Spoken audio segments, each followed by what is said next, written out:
right, welcome to today's episode of Tomorrow's Leader, where we dive deep on all things leader related to leading yourself and leading others. I am really happy to be here with Jeff Blackman. Jeff, great to have you on the show. I appreciate you. My pleasure, John. Great to be with you and your many listeners and viewers. Well, you are a multidimensional, dynamic, well-known, I almost say famous guy, because I know in hearing about you, researching you, you are all over the place and a busy guy. And there's so much I want to talk to you about, because I know you have impacted so many different types of businesses and leaders. And I'm interested to get your perspective. I mean, what's foremost on the mind right now of CEOs, business owners, C-suite executives, people that you're working with? Well, what's so interesting about that question is that as much as things change in an ongoing environment of flux, there are certain things that do not change. So when I chose not to practice law, John, and I've been a lawyer since 1982, and I began my business now 40 plus years ago, is that leaders decades ago or leaders now are still thinking about some of the same things. Why? I call those principles, and principles never changed. They are etched in stone. They are gospel. They are forever true. But what does change is how you choose to place the principles then into practice. So leaders of any organization, so I work with clients that might have millions of dollars in revenue, top line, tens of millions, hundreds of millions, or even well in excess of $1 billion or 2 billion plus. But all leaders, CEO, business owner, president, EVP, SVP, chief revenue officer, they're still thinking about then, as well as now, about the same things. What does that include? They're always focused on what can we do to either protect our business, preserve our business, or grow our business. They're also focused on things like acquisition. How do we get more customers? How do we get more clients? After acquisition, then it's satisfaction. How do we keep them happy? And then it's retention. How do we hang on to those customers? Because as you and I both know, the cost of acquiring a new customer is significantly higher than really deepening that relationship with a current customer who knows you and likes you and loves you and trusts you. Also, the leaders that I've been really fortunate to work with, they really want a partner. And I stress to clients when I work with them as leaders or their sales teams, whomever it might be, do not position yourself as a vendor or a preferred vendor. They go, well, why?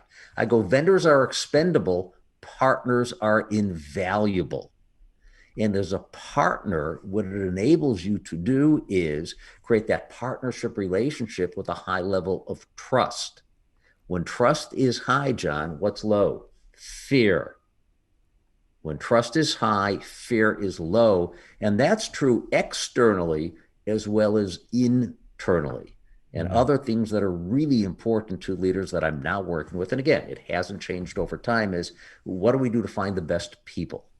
How do we make sure we hang on to the best people? What are the skills, the attitudes, and the behaviors that are required to help them become significant contributors to not only our success, but the success of those that we serve? Yeah. And it's really important that there's an environment or a culture of transparency, trust, honesty.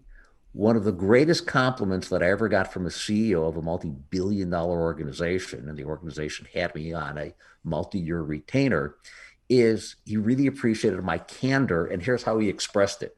He said to me, Blackman, I've got so many clients that don't call me by anything but my last name. And he said, Blackman, what I love best about you is the following. You never protect your butt and you never kiss mine.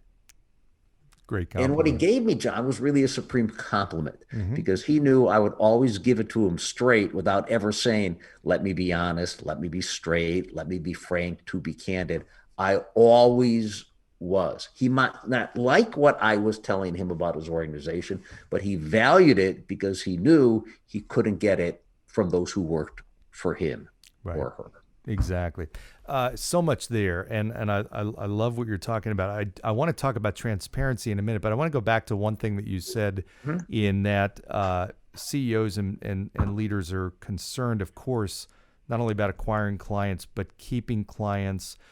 Are they more stressed, do you think, about keeping clients, or are they more stressed about keeping employees and their top people and top leaders? What do you think keeps them awake at night more than the other? It really depends upon the company, what they sell, product, service. I spoke to a leader recently, and they said that COVID, like many that I work with, has actually been very good for their business. Why? They happen to be in the home related business with respect to interior furnishings, accessories, if you will. So when people were stuck in their homes, since March of 2020, over the past now 2.5 years, their business skyrocketed. So leaders are always looking for great customers who they can grow their business with, but they also need great people. If you do not have the right people in the right seats, then it's an issue.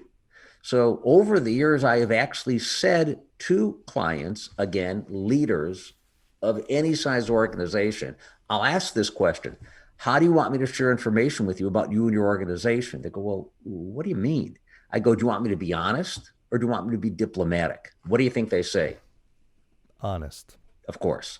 And I go, I'll never say, let me be honest, or I will be honest, but I always will be. So as a result, I have gone to leaders and said, this individual is not in the right seat. This individual is hurting your organization. And I remember years ago contacting a CEO who was on the other side of the country. I was with his team in the East. And I went there to help them with respect to a sales blitz. Again, ongoing relationship. I'm with them at least once a month or more. But I walked in and I went, there's something funny going on here. And it was right before the 4th of July holiday. And this is decades ago. And I went, there's something that's just not right. So I asked their sales leader, hey, can I just kind of talk to your folks in little mini groups? And they had a sales force in that location, probably around 40 to 50 people, maybe even more. And he said, sure, they love you. Do whatever you'd like. So I got folks together in small little groups, no more than 10. I said, what's going on? And they proceeded to tell me, John, about how they didn't trust their sales leader. The sales leader was causing them chaos. And they were planning, almost half the sales force, not to return after the 4th of July holiday. Wow. Could you imagine that taking place and the impact that would have on an organization? Unbelievable. Yeah. So when I sensed this, and my gut told me that before they articulated that, because I kept hearing what they were concluding, but before they quite got to that message, I said to myself, they're going to leave because they are so ticked off at this guy. Mm. I called on the other end of the country, their CEO who was traveling, and I said, you have a problem. He said, what do I do? I said, you get your butt back here tomorrow. And I suggest that you have family meetings with your people to find out how you solve this. And he said, will you stay over and help me facilitate these meetings? And I said, yes. He said, what do we do with this leader? I said, we'll have that discussion after we have these family meetings. So we had a series of family meetings. He then said, what do we do with the leader? I go, well, here are your choices. Keep him in his current position, likely lose half your sales force. Fire him or find another division that he can't create harm in, and perhaps he'll be able to succeed in that other division. And this CEO chose that last decision. So he placed him into another division. Interesting news, John. Nobody left. They did not lose a single person. Everybody hung around. Why? Because that leader addressed it with transparency, said, I understand there's an issue. Let's discuss it. That's a big deal. People really want to know that you have a willingness to listen. And that's typically at the top of their priorities, not what's the vacation package? What's the compensation? Yeah. Important, but you and I both know from your leadership work, Right. seldom are bucks at the top of the list. Yeah. So a great story, and I love that. I love stories and examples. You have CEOs that might be listening saying, okay, that's the right step and the right action and solution to that problem. But how do I, as the CEO, find out that there's a problem? They were fortunate to have you there to dive in and bubble up a problem that was a fire in the walls. But if I'm a CEO listening, what might I do, and what's the lesson from this, and how might I be able to find that out before half the team leaves? So it's a great question with really a very simple answer. There is a natural tendency for folks who have risen to that level of leadership, whether it's CEO, president, business owner, anyone listening with whatever your title happens to be. And it sounds so simplistic, but it's essential. Listen, take the time to really listen to your people, to your customers, to your clients, to your prospects. One of my favorite leaders, a guy by the name of Doug Ridge. So Doug and I began working together when he was the general manager of the Marriott Magnificent Mile here in Chicago on Michigan Avenue, or what we call the Magnificent Mile. So Doug was a terrific leader, and he had a great team. And one of the things that he did is that he would walk the hotel on a regular basis, and he called himself the Lobby Lizard. And as the Lobby Lizard, he said he would just look, pay close attention, observe, and go up to his people and ask, hey, how you doing today? What's working really well? What do you see that I'm missing that we could really do to improve the guest experience of this hotel? He'd introduce himself to guests, and he would do the same thing. I'm the general manager. I am thrilled that you've chosen our property. What do you like best? What do you think we might be able to do different? What can we do that would change or influence you to once again return and have a fabulous experience of this property? And because of that approach, they were one of the top Marriotts in the entire Marriott organization. And then Doug went on to other principal positions of leadership with other properties throughout the country, with even significantly more rooms, could be tied to a convention center. So he knew the significance of great questions. And if you like, I can share with you some questions that I've shared with leaders that they ought to ask, either external or internal. Yeah, absolutely. So here are just a few. And one of the things that I suggest as to why people should ask these questions is what they do is they confirm expectations and they eliminate assumptions. Let me repeat that. They confirm expectations and they eliminate assumptions. And externally, in terms of driving business, or internally with your people, the reason that you ask these questions, John, are what I call the 3 Ps. Here's the first one. Know your purpose. Why are you asking the question? Know your purpose. Why are you asking the question? What are you hoping to accomplish for you and the individual whom you ask? Second P, what are your power probes?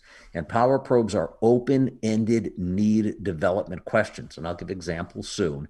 And they begin with a who, a what, a when, a where, a why, a which, a how, or a tell me more about, and explain to me how, a describe for me. Those last 3 are the TED principle, T-E-D. Tell me more about, explain to me how, and describe for me. The third P is parade of progress.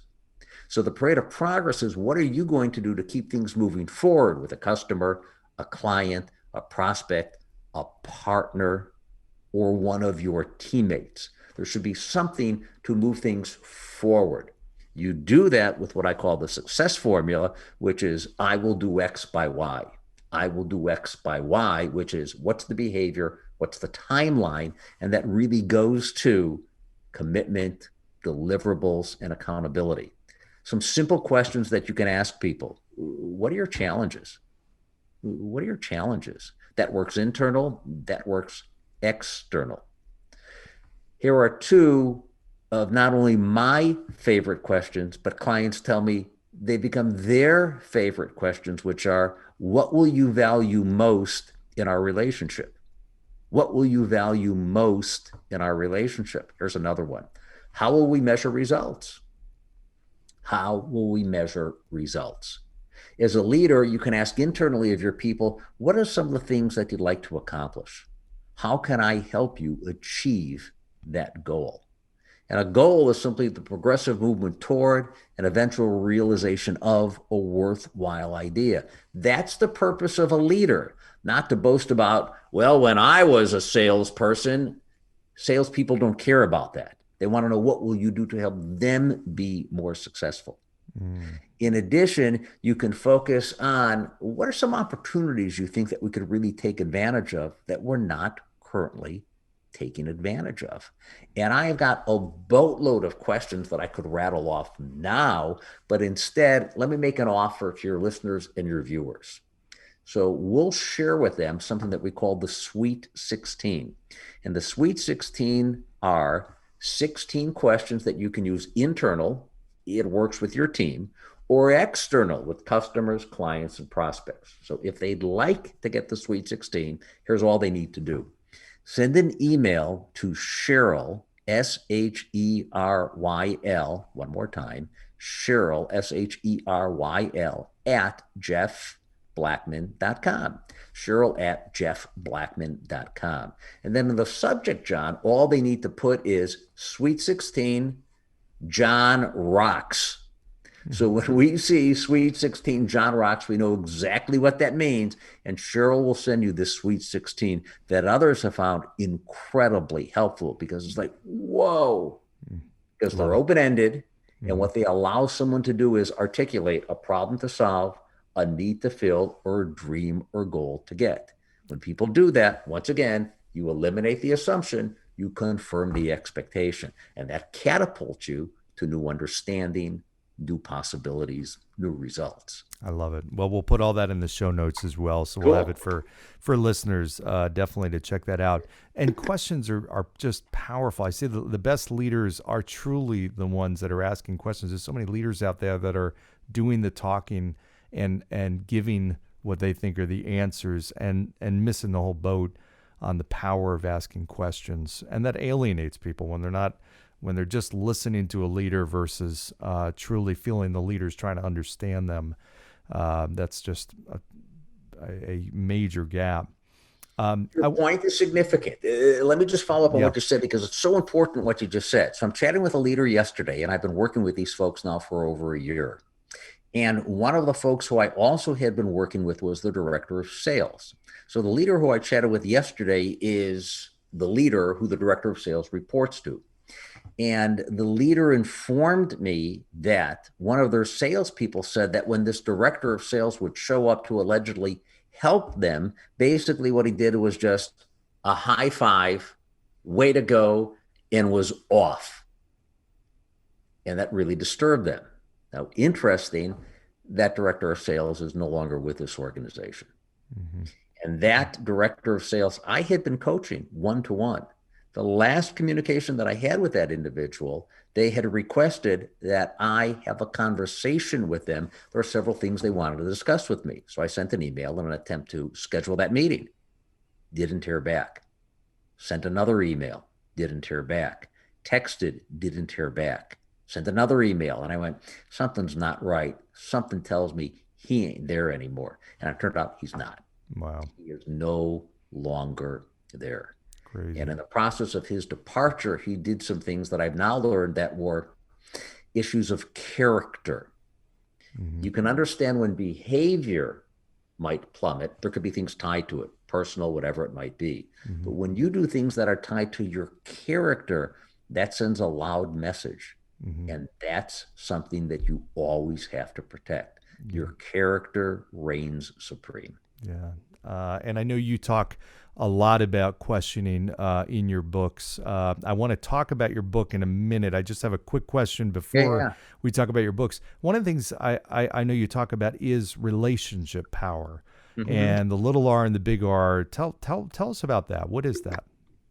So what I discovered decades ago is that everybody says that their business is a relationship business. So with you and your background in financial services, if I asked you, financial services, that a relationship business? Yeah. And if you sold a widget, relationship business? Yeah. So everyone said their business was a relationship business, but it didn't dig deep enough. So that's why we created the concept of strategy. Again, it's a principle, but to help people put it into practice to generate profit, we said there are two aspects. Typically, we only think of the little r, and the little r is things like courtesy, professionalism, dignity, humanity, respect. The typical things we do to be a good person, the Hebrew or the Yiddish word, a mensch, a good human being. Important? Well, of course it's important, but it's not enough. That's why you need big R, and big R is what I call the growth specialist aspect of the relationship. So you must be a great human being that's helping others attain great results, whether it's personal or professional, product, service, whatever it might be. And that focuses on things like helping others maximize gain, minimize loss, improve performance, productivity, profitability, peace of mind, assurance. So you put little r together, great person, with big R, great results. That is a powerful combination, not for transactional results, but for what I call long-term annuitized results. And that's the goal, annuitization, ongoing. Why? The cost of acquisition doesn't exist anymore. They know you, like you, love you, trust you, and you discover really more ways that you could help them accomplish what they want to accomplish. There are only two driving motivators, John, for any business. Only two driving motivators on the part of decision makers. And this is true external or internal. The only thing people want you to do is to improve their condition. That's the present. The next thing they want you to do is help them attain a more favorable future. That's the future. So if you can help someone improve their condition and attain a more favorable future, you're doing the exact same thing for you. True of prospects, clients, customers, and true of your team. So any leader should be asking themselves, what can I do to improve the condition of my people? What can I do to help them attain a more favorable future? Excellent. I love it. You've got many successful, very successful books, best-selling books, Peak Your Profits. You've got a new book coming out called Bullseye, I believe early next year. Is that right? Yeah, Bullseye right now, the game plan is for Bullseye to actually be released in January of 2023. So ideally, you and I can hop on a call like this again and talk about Bullseye. Mm-hmm. And Bullseye is hitting your targets at home and at work. And it's really based upon what's become a signature story of mine. And that signature story then lays the foundation for other stories that are within the book that deal with things like hope, belief, vision, winning, possibilities. And it includes my personal experiences, either from business or as a talk show host, because I did radio and television here in Chicago for years. So I share personal experiences with folks like Mark Cuban or the late Bill Russell, who asked me to consult with him some time ago, or Clark Kellogg, one of the greatest winners in basketball at both the college level, the professional level, and also the broadcaster of the Indiana Pacers. Now you see him during March Madness. So I share those kinds of stories based upon my experience with those people, including Jim Lovell, the Apollo 13 astronaut. So that's what Bullseye is all about. That will be a fun conversation for us to have in 2023. I would love to. Is it available for pre-order? Not yet. Okay. Not yet, but it will be soon. Okay. Thank you. Well, we'll make sure that, and when it is, you'll let us know. We'll make sure we get it out to the audience and how they can get it. So can you give us a little bit of I know there was a significance to 1972, I think it was, way back when. Wasn't there a story or something that I had heard about at something with, maybe I'm not recollecting it right, way back when on a fishing trip or? 1972. Well, 1972 is really when the Bullseye story took place. Yeah. So that's when I was 16 and my dad and I were up at Whitewater Lake, Wisconsin. So that story is from 1972, when something that I always told, now eventually something that I wrote about, that lays the foundation for the entire Bullseye book. So that's what 1972 is in reference to. All right. Well, readers will have to wait to get their hands on the book and hear and read the story firsthand. Jeff, this has been phenomenal. Honestly, great, packed half-hour conversation. I very much would love to bring you back, and we'll time it when the book comes out because I think that'll be a really good time. But there's so much more I'd love to ask you about. I know time is limited, but this has been terrific. I know you have so much more to offer. Any last words of wisdom? You got leaders out there that are that are grabbing a hold of what you're saying, probably taking notes as long as they're not driving. But what, as we're going into, the end of the year, 2023, any nuggets or words of wisdom you want to leave people with? Well, I always tell people that you're not compensated for intent, you're compensated for results. And that's true of a salesperson, that is true of a leader. So hopefully today is not just about knowledge, but it's about action. It's not about ideas, it's about implementation. When all is said and done, more should not be said than done. And an effective leader is one who knows the value of accountability, self-accountability, commitment, and deliverables. If you make a promise to your people, deliver. If you want them to do something, follow up. If not, they begin to realize that it really don't matter. And I have had leaders who are not the CEO or president or business owner. They might have VP in front of their title or director of, and they say to me, we succeed in spite of our founder. We succeed in spite of our CEO. And that's unfortunate because they not only have to manage down, so to speak, who reports to them, but they got to manage up, which I highly encourage. You have to know how to manage up as well. So any successful leader shouldn't be asking about themselves. They should be asking themselves, what can I do to help my people succeed? So someday, if I'm a really good leader, they will replace me because I taught them what they need to know for their success. Excellent. Well, great words to leave us all with. Jeff, this has been a great pleasure. I appreciate you joining.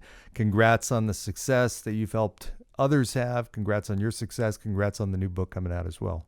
Well, thanks a bunch. A kick for us to be able to get together. And tomorrow's leaders, something tells me they're really today's leaders. They're already there. They just have got to accept it within their own mind and then get to it and make it happen. You got it right. Absolutely. Well, thank you, my friend. And thanks all for John. joining today. We've been here with Jeff Blackman, best-selling author, Hall of Fame speaker. We'll have all his information in the show notes, including links. Be sure to like, share, subscribe, as well as go down below, give a 5-star review, and we'll see you next time. Thanks.